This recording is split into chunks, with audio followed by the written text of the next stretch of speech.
Puji Tuhan, saya sangat terkesan dengan apa yang disampaikan oleh Pastor Chandra tadi. Kita ada di tanggal 26 Desember atau minggu terakhir di tahun 2021. Dan sebentar lagi saudara kita akan mengakhiri tahun ini. Dan kalau kita ada di sini tandanya kita siap untuk mengakhiri tahun ini dengan istilahnya dengan finish strong. Amin saudara. Dengan mengakhiri tahun ini dengan penuh ucapan syukur. Dan kalau saya percaya kalau ada saudara ada di tempat ini dengan penuh limpah berkat dari Tuhan. Karena mungkin tidak semua orang di kota ini, bahkan mungkin dia keluarga kita atau teman kita yang hari ini boleh ada di tempat ini. Karena mungkin ada satu masalah, ada suatu pergumulan, mungkin kesehatannya terganggu. Tapi kalau saudara dan saya ada di tempat ini, itu semua kasih karunia Tuhan. Saudara, kita tahu bulan ini adalah bulan kasih. Saya katakan bulan kasih, bulan Desember adalah bulan kasih karena bagi saya Natal adalah lambang kasih, saudara-saudara. Begitu hebatnya kasih bulan ini yang menjadi lambang di mana orang mengakui sebagai bulan kasih Tuhan kepada umatnya. Sehingga kita semua hari-hari semua terlibat, saudara-saudara. Terlibat cari baju warna merah, cari baju warna hijau. Semua di bulan ini disibukkan oleh perayaan sebetulnya untuk mengimani bahwa bulan ini adalah kita menghayati kasih Tuhan dinyatakan atas dunia ini, dunia kita. Nah, sampai suatu kali saya menyaksikan sebuah video, saudara-saudara, saya rindu, Exkom boleh mutarnya, di mana kita bisa melihat bahwa betapa luar biasanya bulan ini. Kalau kita tahu kenapa orang menghayatinya sebagai bulan kasih. Nah, video ini mengisahkan tentang bagaimana sebuah pertempuran atau peperangan di, kalau tidak salah Perang Dunia Kedua, harus berhenti, harus dipending dulu, ya, terus dulu, karena mereka akhirnya ingat. Kalau kita lihat suasananya, sebetulnya mereka bernafas pun itu harus hati-hati. Membuat sebuah gerakan itu harus hati-hati karena bisa menimbulkan perang. Tetapi luar biasanya saudara-saudara, perang boleh berhenti karena ketika akhirnya mereka ingat, tentara dua belah pihak boleh ingat bahwa ini adalah Christmas. Jadi di peperangan pun harus berhenti karena Natal, saudara. Karena bulan itu bulan kasih. Kita melihat dari suasana yang begitu tegang, akhirnya ada inisiatif dari beberapa orang.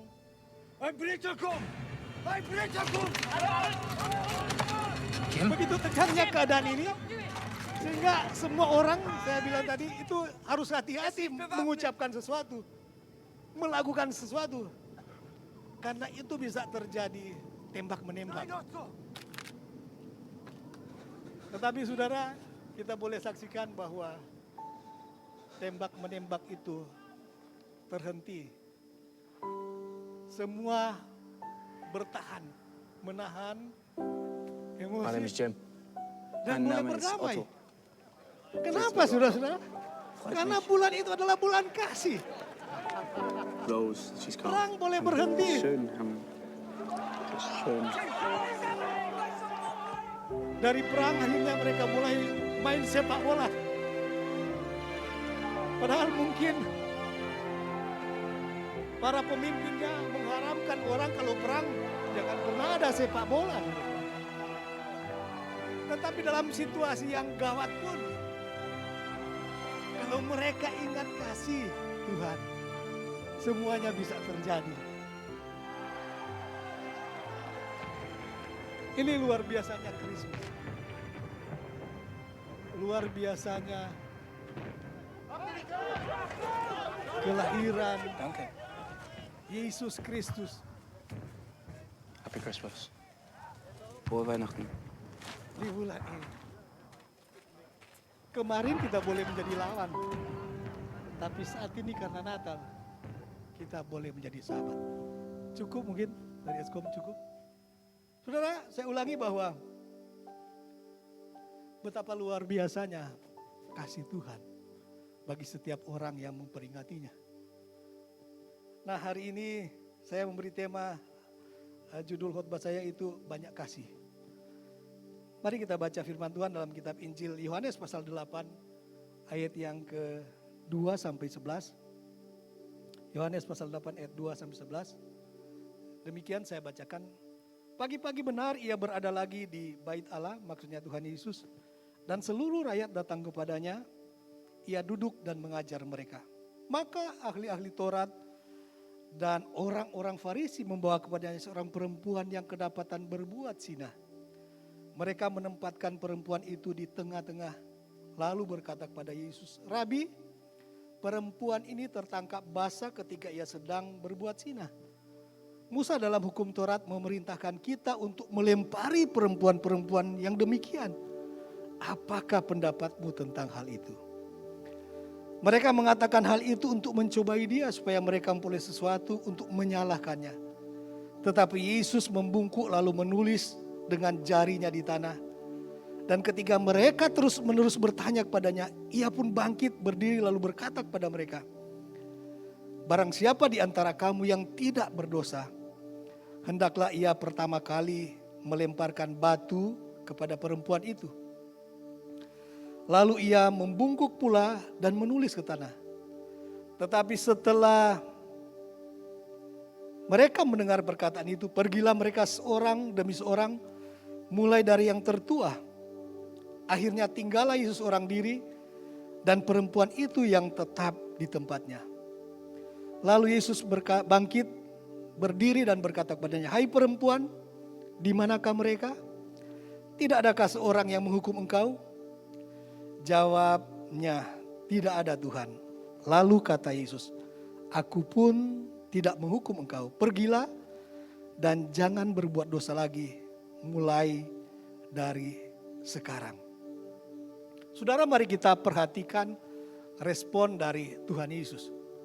Ketika para ahli Taurat, orang Farisi membawa perempuan yang kedapatan berzina di hadapan Tuhan Yesus, saya lebih menyoroti respon dari Tuhan Yesus. Karena respon Tuhan Yesus sangat berbeda dengan ahli Taurat, orang Farisi, bahkan mungkin murid-murid Tuhan Yesus. Dia tidak menghukum perempuan berdosa ini, saudara-saudara. Justru dia mengatakan sesuatu. Dan mengapa Yesus bisa menerima perempuan berdosa itu? Salah satu alasannya karena ia punya banyak kasih, melebihi kesalahan perempuan. Karena firman Tuhan berkata bahwa Allah adalah kasih. Bisa saja kalau kita ada waktu itu, mungkin respon kita sama dengan ahli Taurat atau orang Farisi. Kita tidak tahu bagaimana keadaan kita kalau hal itu terjadi di hadapan kita. Tetapi saudara-saudara, saya percaya bahwa kasih yang Tuhan tunjukkan kepada perempuan yang berdosa ini, yang dicap tukang berzina ini, adalah pintu sorga, atau saya katakan adalah pintu di mana keselamatan perempuan berdosa itu bisa terbuka. Respon dari Tuhan Yesus yang luar biasa itu tidak seperti banyak orang. Itu adalah pintu keselamatan perempuan tadi. Bagaimana dengan kita, saudara-saudara? Mungkin akan datang dalam kehidupan kita orang seperti perempuan berdosa ini. Kalau reaksi kita menghakimi, menjauhi, merasa tidak nyaman dekat dengan orang-orang seperti ini, mungkin kita merasa itu normal, saudara. Tetapi kita tahu bahwa gereja ini mencanangkan bahwa gereja ini gravitasinya adalah saving the lost. Membuat orang-orang terbuka matanya, ada keselamatan di dalam Yesus Kristus.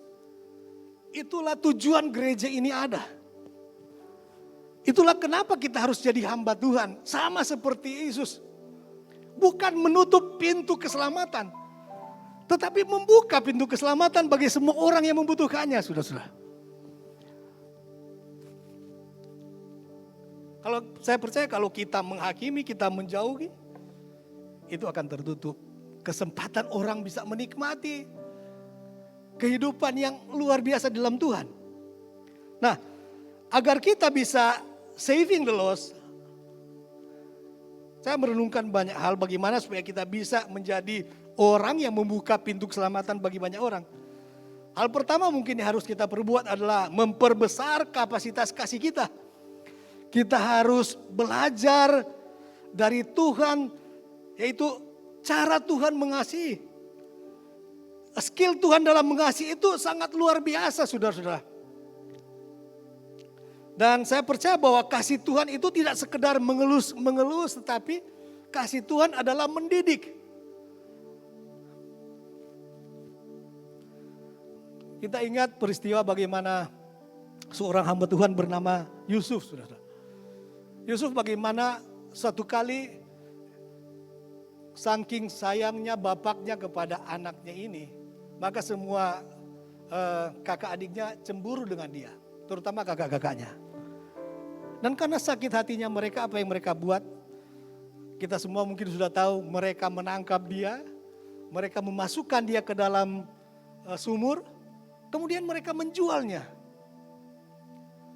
Saya membayangkannya kalau saya dulu ditangkap kakak saya. Untung kakak saya perempuan semua.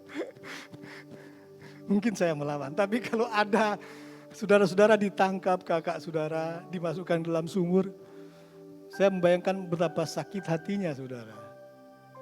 Betapa besarnya kekesalan. Mungkin kita akan merasa nanti suatu saat saya akan membalasnya. Tetapi bukan cuma sampai situ. Yusuf itu selain dimasukkan dalam sumur, dia dijual menjadi budak kepada orang Mesir. Dan saudara tahu bahwa di zaman itu budak itu sungguh-sungguh mengesankan kehidupan mereka. Budak tidak punya hak atas diri mereka. Dan bayangkan orang yang mestinya menjagai dia, kakak-kakaknya harusnya melindungi dia, menjualnya menjadi budak. Tetapi yang luar biasa yang saya lihat tentang bagaimana bukti kasih dari seorang yang punya kapasitas kasih yang luar biasa bernama Yusuf. Ketika dia menjadi orang penting di Mesir dan kemudian keluarganya datang untuk membeli bahan makanan untuk kehidupan mereka. Apa yang terjadi? Ketika mereka ketakutan waktu bapaknya meninggal, saudara-saudara, dan mereka tidak punya pegangan lagi mungkin untuk membela kakak-kakaknya dari otoritas yang dimiliki oleh Yusuf pada waktu itu. Tetapi Yusuf justru berkata, jangan takut. Karena apa yang kalian reka-rekakan, Tuhan telah, mungkin kalian mereka-rekakan hal yang buruk. Tetapi Tuhan telah merekakan hal yang baik bagi dia. Saudara, luar biasa apa yang dia tunjukkan. Kemudian bagaimana supaya kita bisa saving the lost selain kita memperbesar kapasitas kita. Kita juga harus mengupgrade karakter kita. Kita harus minta pertolongan Tuhan untuk melatih, mengubah sifat dasar kita. Artinya sebagai orang percaya, sebagai pelayan-pelayan Tuhan. Kita harus apa yang namanya bertumbuh juga di dalam kasih. Bukan cuma dalam, karena kasih itu kalau kita baca di dalam kitab Korintus itu, kasih itu sabar, kasih itu murah hati, kasih itu tidak melakukan yang tidak sopan.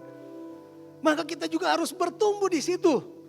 Kita harus seperti benih yang ditanam dan terus bertumbuh sampai menjadi besar dan berbuah lebat. Buah-buah yang bisa dinikmati oleh orang.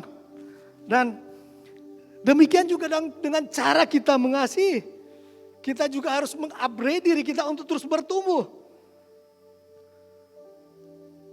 Sebab firman Tuhan Yesus sendiri berkata, kalau engkau mengasihi orang yang mengasihi engkau, apakah upahmu? Kita harus minta Tuhan menolong kita untuk mengupgrade karakter kita. Karena saya percaya di dalam hidup ini kita akan dikelilingi oleh orang-orang yang kita anggap sulit dan juga membosankan. Saya percaya bahwa seringkali kita mungkin punya sahabat yang baik, tapi lama-lama kadang-kadang kebaikannya cuma di awal. Itu orang di sana, tapi orang-orang di sini kalau bersahabat itu luar biasa. Amin, saudara-saudara. Konsisten, namanya konsisten. Nah, kenapa saudara-saudara? Karena di dalam hidup kita, saya katakan mungkin kita akan dikelilingi oleh orang-orang yang kita akan sulit, yang membosankan. Mungkin mulai bukan dari jauh-jauh, mungkin dari rumah kita, saudara-saudara. Mau istri kita, anak-anak kita, yang tidak sempurna kehidupan mereka, keluarga kita, bahkan mungkin teman komunitas kita, di dalam kul kita, saudara-saudara. Yang begitu banyak karakter dan sifatnya yang mungkin tidak cocok dengan kita. Tetapi saya mau katakan di sini, saya pinjam istilah dari Pastor Monty bahwa kalau kita ada dalam satu komunitas, jangan hanya berharap mendapatkan kasih yang banyak, tetapi bawalah kasih kepada orang, bawalah banyak kasih kepada orang yang terhilang atau orang dimanapun kita bersahabat, bahkan dalam keluarga kita. Bawalah banyak kasih di sana, saudara-saudara. Jangan kita cuma berharap dikasihi, diperhatikan, tapi kita juga harus membawa kasih itu. Kasih akan melampaui semua kesalahan yang mungkin terjadi. Di rumah, karena di rumah banyak ketidaksempurnaan yang dapat memicu konflik dan masalah. Tapi bawalah kasih di sana, di komunitas, saudara-saudara, di kul kita. Bawalah banyak kasih di sana. Karena kasih menutupi banyak dosa. Dan kasih adalah pintu keselamatan bagi mereka yang hilang. Roma 15 ayat 7 berkata, sebab itu terimalah satu akan yang lain, sama seperti Kristus juga telah menerima kita untuk kemuliaan Allah. Saudara, dari tempat ini saya mau katakan, mari buka pintu keselamatan bagi orang yang mungkin akan datang, berjumpa dengan kita, bersahabat dengan kita. Dengan sikap, dengan kasih yang luar biasa. Dan saya percaya bahwa kalau hari ini wanita ini adalah gambaran saya dan saudara gereja Tuhan yang dibawa kepada Tuhan. Saudara, mungkin kita akan gentar seperti perempuan berdosa tadi. Mungkin kita akan takut dengan apa nanti kata orang. Tapi percayalah pada respon yang akan Yesus tunjukkan untuk kita. Karena saya percaya Tuhan Yesus punya skill yang mengagumkan untuk mengasihi. Punya kemampuan yang luar biasa untuk mengasihi kita. Bahkan dia punya kemampuan untuk memberikan kasihnya yang luar biasa. Sehingga kita bisa melewati, menghadapi krisis dunia ini. Dan penghakiman dunia ini, saudara-saudara. Kenapa saya katakan penghakiman? Karena orang akan melihat ketidaksempurnaan kita. Orang akan melihat sekalipun kita hamba Tuhan, mungkin kita jauh dari apa yang mereka idamkan. Kita punya banyak kelemahan dan ketidaksempurnaan. Tetapi saudara-saudara, Yohanes 10 ayat 27 dan 28. Tuhan Yesus tidak sekedar mengasihi kita. Tapi yang luar biasanya Alkitab menulis bahwa domba-dombaku mendengarkan suaraku dan aku mengenal mereka. Mereka mengikuti aku dan aku memberikan hidup yang kekal kepada mereka. Dan mereka pasti tidak akan binasa sampai selama-lamanya. Dan seorang pun tidak akan merebut mereka dari tanganku. Saudara, kasih Tuhan itu tidak cuma cukup, tidak akan sampai di dunia ini. Tapi kasih akan Tuhan tunjukkan adalah kasih akan Dia berikan sampai kita memperoleh hidup yang kekal. Selama-lamanya di dalam Tuhan. Satu kali saya menghadiri teman di mana anaknya meninggal dunia, seorang pelayan Tuhan. Dia berbicara kepada saya, kepada kami saudara-saudara. Waktu dia dalam keadaan sangat menderita karena satu sakit penyakit. Ibunya terus berdoa dan dia sudah 3 kali katanya hampir meninggal. Tetapi karena terus didoakan terus dia bangkit lagi. Dan waktu itu dia berkata kepada ibunya, "Mama, jangan tahan-tahan lagi."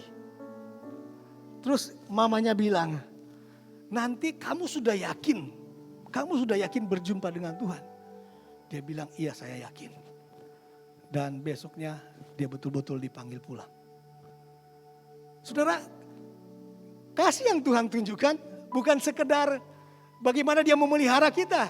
Dia menjaga kita hari-hari ini. Menghadapi hidup ini yang penuh dengan tantangan, pergumulan dan masalah. Tetapi kasih yang Tuhan siapkan dan sediakan bagi kita, itu sampai kita memperoleh apa yang namanya hidup yang kekal. Hidup dalam kekekalan kasih Allah. Firman Tuhan ini menjamin kita saudara-saudara. Sebab kalau kita belajar dari kitab perjanjian lama, kita melihat bahwa kalau pada zaman Nuh manusia harus binasa karena berdosa waktu itu. Tapi di generasi kita, Yesus yang mati saudara-saudara. Itu luar biasanya kasih Tuhan. Dan saya mau katakan bahwa satu keputusan terbaik yang engkau pernah buat mungkin dalam hidup ini adalah ketika engkau memilih hidup dengan Tuhan, Sang Penyelamat itu.